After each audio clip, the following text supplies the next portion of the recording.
This is the first of a new format where I'll be diving into individual stories and will attempt to do this on a daily basis, time permitting.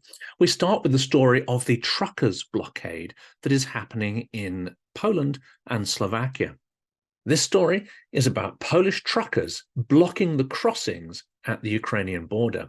Miles-long queues may affect energy resources and supplies. Kiev has said this situation is before critical, but that implies that it may become critical at some point, not just for society, but for the war effort as well. Around 3,000 trucks, including those carrying fuel and humanitarian aid, are stuck on the Polish side of the border for more than 20 days due to a blockade by Polish truck drivers. Trucks were backed up more than 30 kilometers at the time of writing from the Yahodin crossing, more than 10 kilometers towards Raworuska, and more than 16 kilometers towards the Krakiewicz crossing. Ukrainian carriers held a rally in response to the Polish protesters blocking it, calling on them to fight together for victory against the Russian aggressor. And it's worth repeating, this is a blockade of a country that's at war. It is the people who are part of an ally attacking Ukraine. And that enemy, who in fact is the Russian state, who they are aiding in this blockade, that is a state that has made dire threats against the Polish state and the Polish people.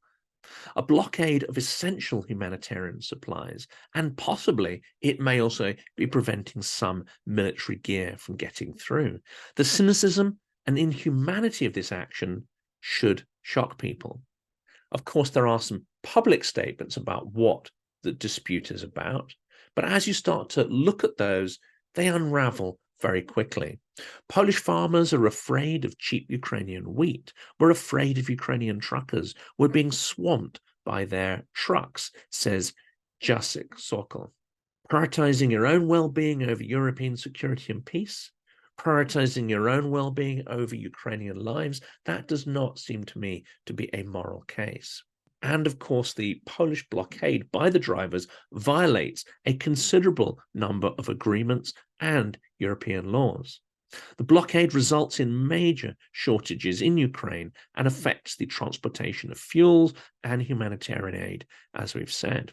As a result, auto gas has doubled in price in Ukraine since the blockade began, and 2 Ukrainian drivers have died in the standoff as the temperatures started to drop. It is panning out to be potentially a very harsh winter. So if this strike does carry on, as has been suggested, for another couple of months, it could have dire consequences. What is happening in Poland and Slovakia helps Russia in its attempt to defeat Ukraine and to make the lives of Ukrainians more difficult.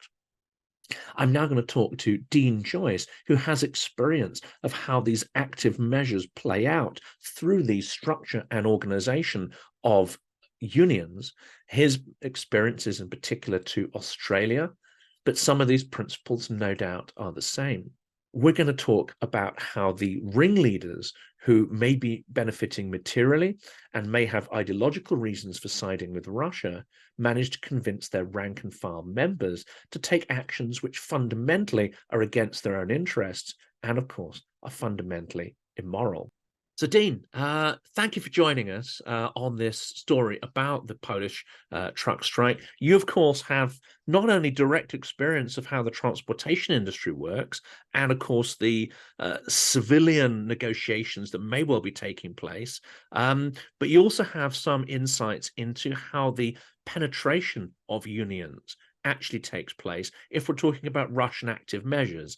That is Secret Service activity designed to destabilize societies or destabilize your enemy or their transportation.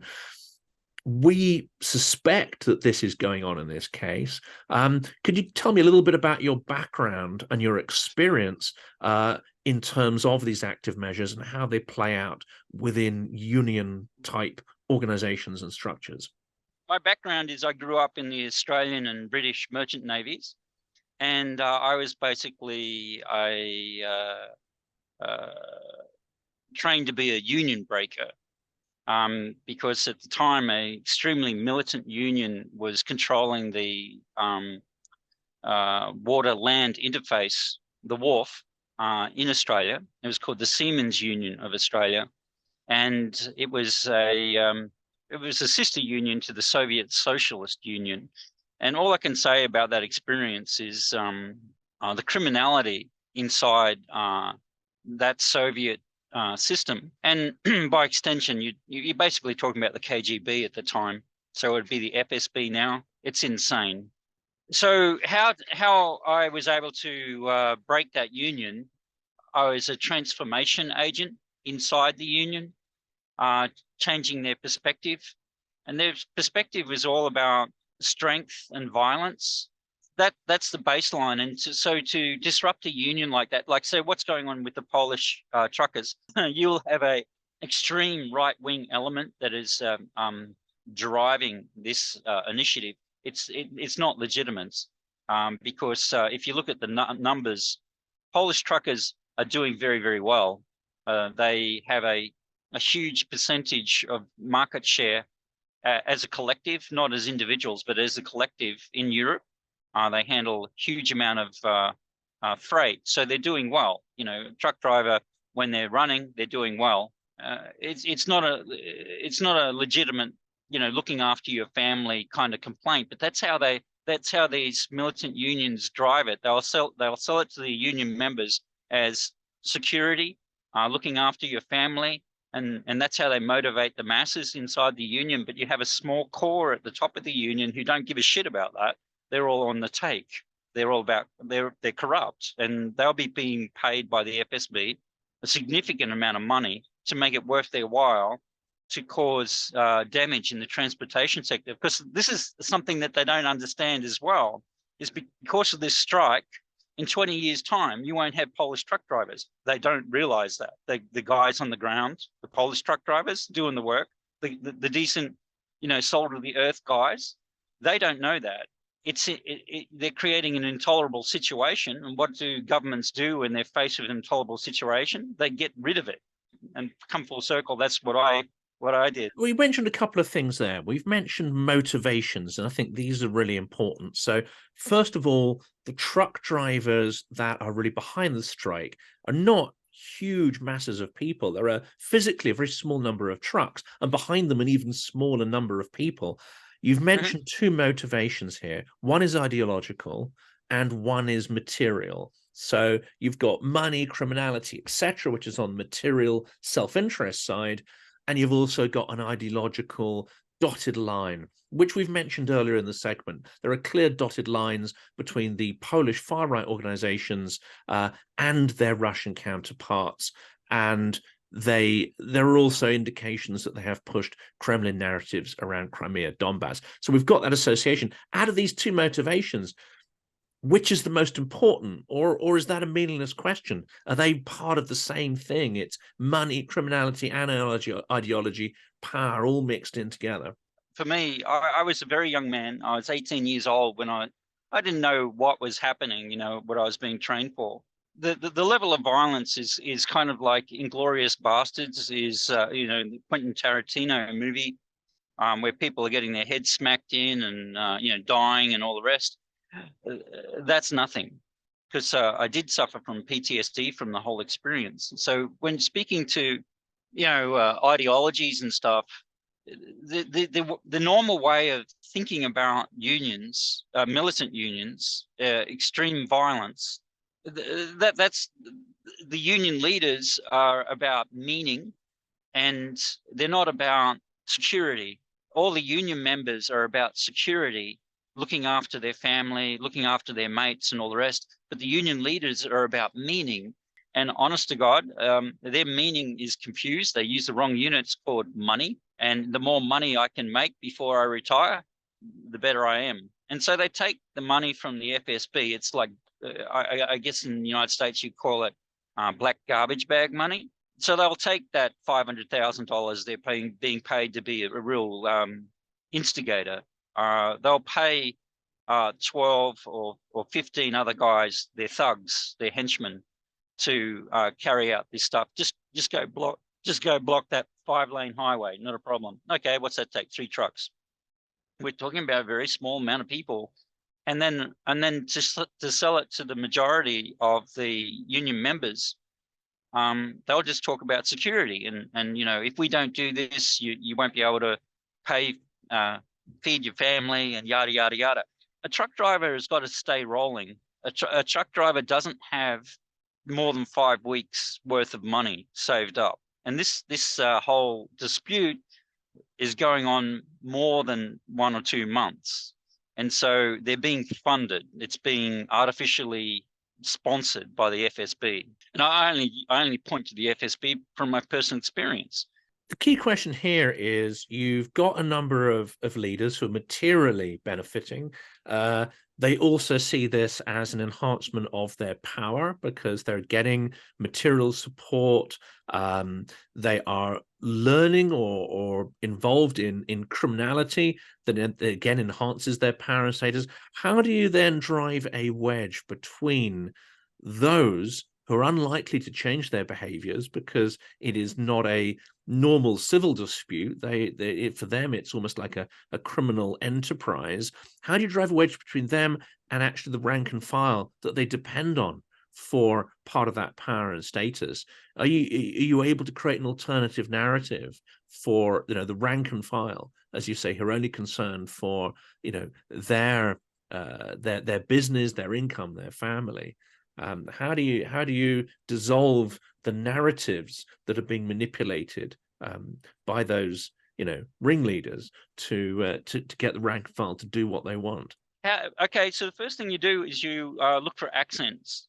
There will be maybe 1 or 2 Russian dudes, FSB agents, and the way you pick up on them is they'll have a different accent, because they're not part of the normal truckers stuff. Like their behaviors, the way they speak will be slightly different from the other Polish truck drivers.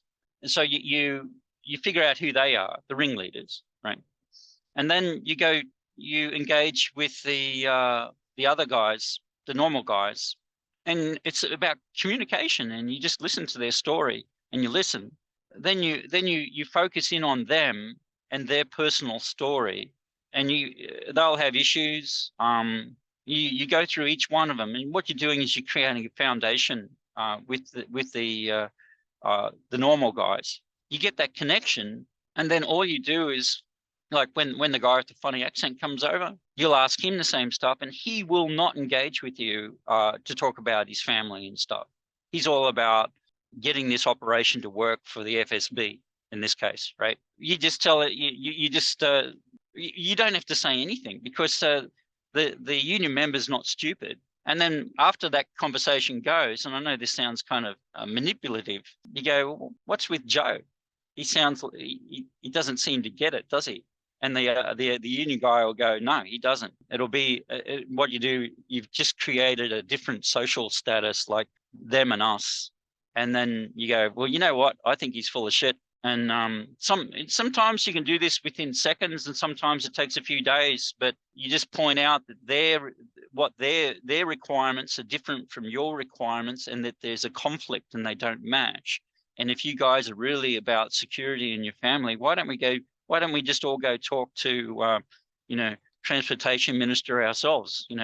We all know his address. We just show up there and knock on the door and say g'day. You just create a possibility where you circumvent, you bypass the leadership, which doesn't know what's going on. They're not connected with their members. Instantly, the union ceases to be a union. They can go create a different type of union, and that's what happened in Australia. The Siemens Union was absorbed by the Wharf Workers Union in the early 90s. On the 13th of November, Ukraine and Poland have actually held talks at the country's border, aiming to resolve the issues caused by that strike, which has severely slowed cargo transports. The talks were not successful so far, according to Ukraine's Deputy Infrastructure Minister, Sergei Dekach. Polish truckers, are they really in a bad position? And you'll quickly find out that Polish truckers in their a thing called cabotage, or interstate trade within the European Union have a huge market share for road transport, anywhere from 22% to 30%, depending on what year the report you look at. They're not in a bad place. Since 2004, they've dominated the road traffic in the European Union, and Polish truckers are not suffering. So there's that's like, well, if you're not being paid as a Polish truck driver, then your boss is fleecing you. That's basically what's going on. You're not wanting for loads. And so, the discrepancy between the actual requirement of the people doing the work, the truck drivers, and what the leadership want, it doesn't gel. So straight away, you know that it's an FSB operation, and they're paying off the ultra right-wing groups that are leading this effort. Now, why I say that is that Poland, interestingly enough, is one of the nations that has a huge amount of trade unions. You only have to have 10 people registered in your union to register as a trade union. And so what'll happen is you'll have many thousands of trade unions, and then they'll be conglomerated into groups. And eventually you get to 3 umbrella unions. One of them is transportation.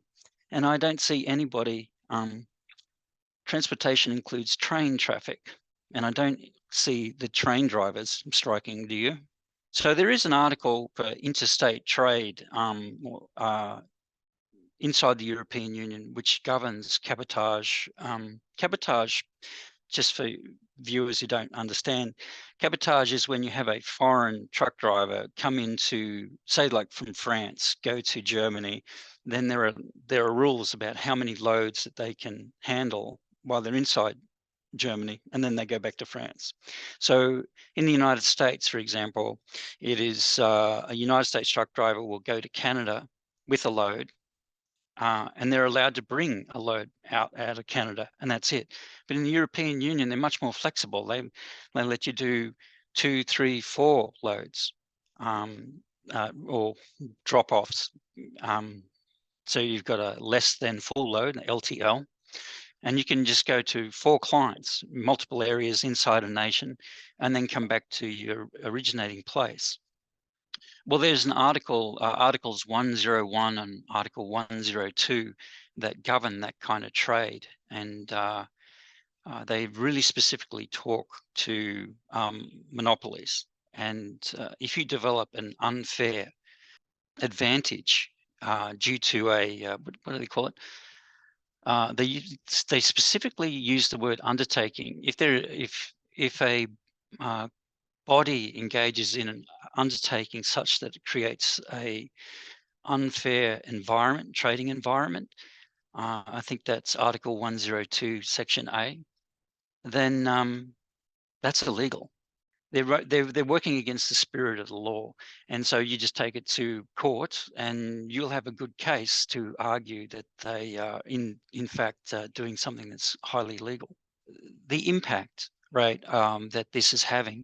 You see lots and lots and lots of trucks parked and waiting.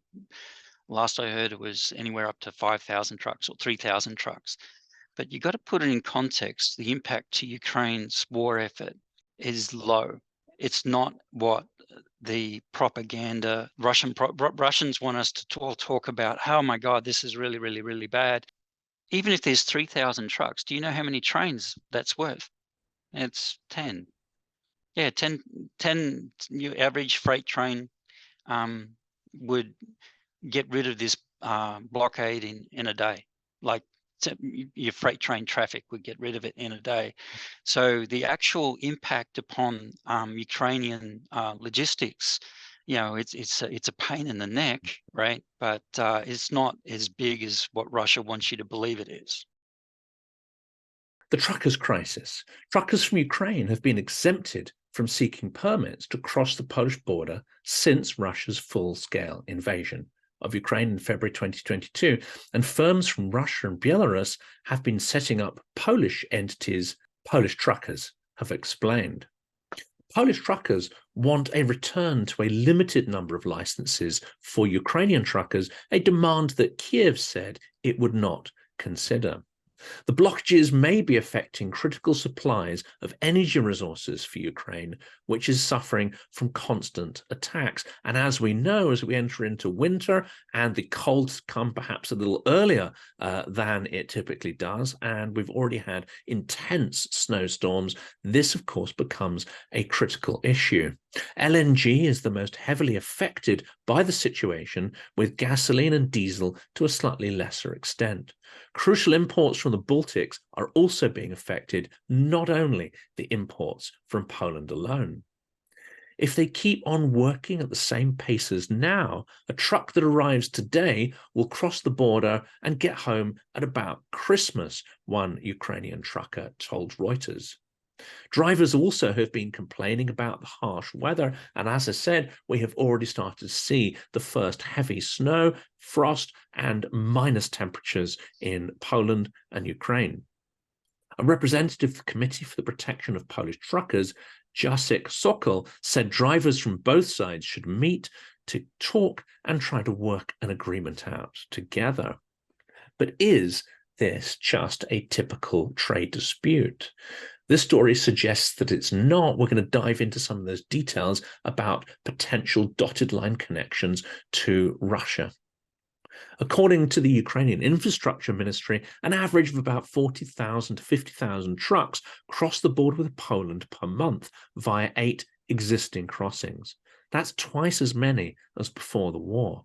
Most of the goods are carried by Ukraine's transportation fleet. Now, only a few of these vehicles per hour are getting through the Polish border at blocked checkpoints, say Ukrainian border guards.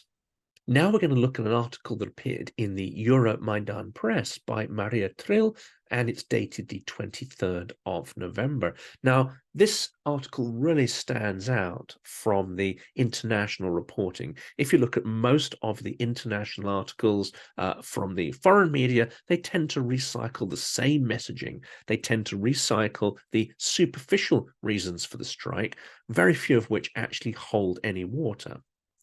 And none of them even hint at the fact that there is a strong Russian trace within the Polish truckers' blockade. It is alleged in this article that the organizers of the Polish trucker strike at the Ukrainian border have close ties to Russia. Some of those ringleaders supported Russia's occupation of Crimea, and some voted against condemning Russian war crimes. The official organizer of the protest at the Ukrainian-Polish border is Rafał Mekler, the owner of the transportation company Rafał Mekler Transport.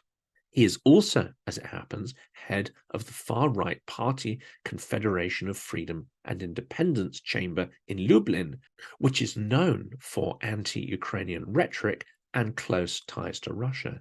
In particular, the leader of the party, Janusz Korwin-Mikke, has called for the recognition of the Russian occupation of Crimea.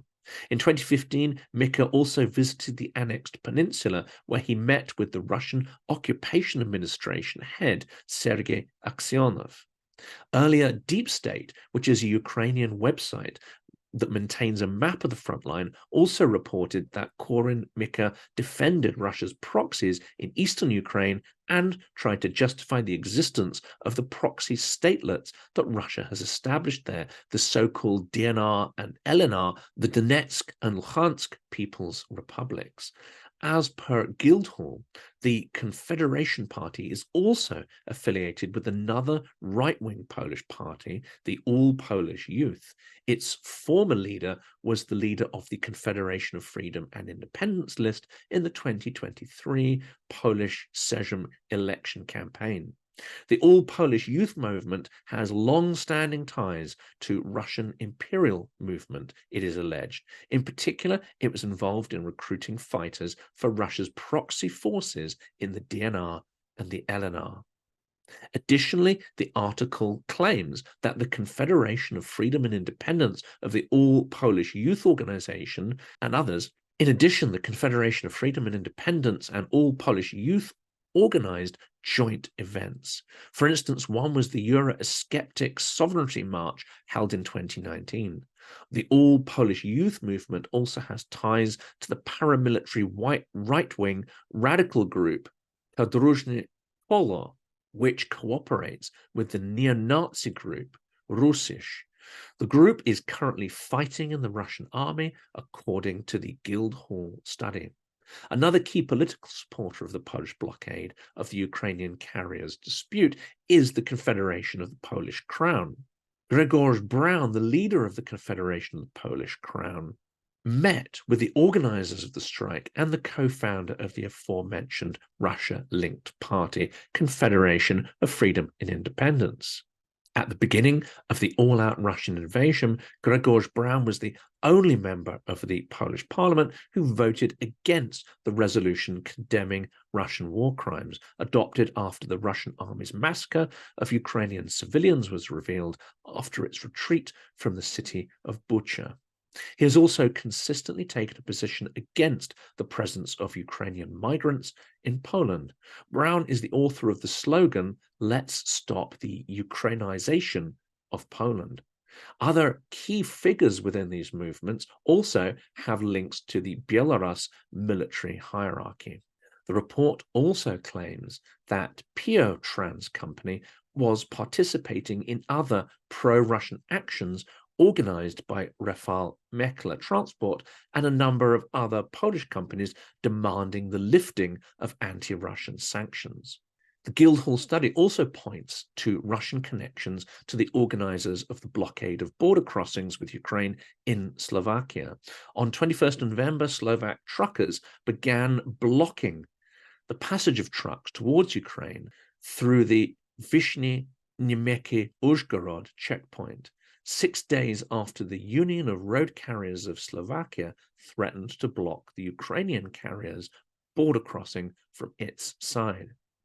According to that study, the rally organized by UNAS was supported by the anti-European right-wing radical party Our Slovakia.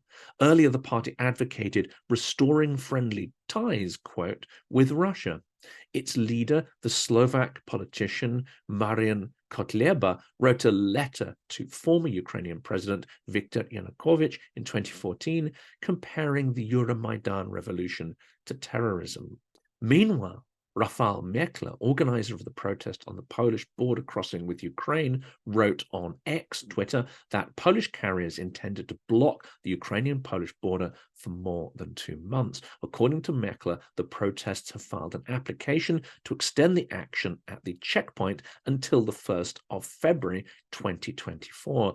Earlier, the protesters planned to strike for 2 months until January. That clearly has been extended. According to Derkach, the protesters' main demand that restoring a permit system for cargo transports between Ukraine and Poland is unrealistic because that permit system was abolished by the Ukraine-EU transport deal in place until June 2024. And if you look at some of the other demands they're making, they either have the characteristic of being unrealizable, but also many of the grievances they're airing do not actually fit with the reality of the huge Polish transportation industry and the relatively small threat to it from the Ukrainian truckers. However, Ukrainian experts have said that the border blockade is damaging not only for Ukrainians, it also affects economic relations, it disrupts supplies, but it also puts relations between two key partners supporting Ukraine's defense against Russian aggression under severe strain. And it must be pointed out in closing, as Dmytro Shulga, program director of the International Renaissance Foundation, has said that as far as he knows, none of the Polish business associations, those who are genuinely representing the interests of their members and genuine economic interests, none of them have lobbied for this decision to start the protests at the border and to block Ukrainian truckers. No doubt we will revisit this story because if, as we suspect, there are not genuine economic causes behind it, it means that an honest negotiation on economic terms will not resolve it. If, as we suspect, it is political and is driven by Russian active measures, then these protests will continue as long as they are in the strategic interests of Russia, and in particular, its aggression against Ukraine, and it may require the Polish government to step in a harsher way to enforce the rule of law and EU trade regulations.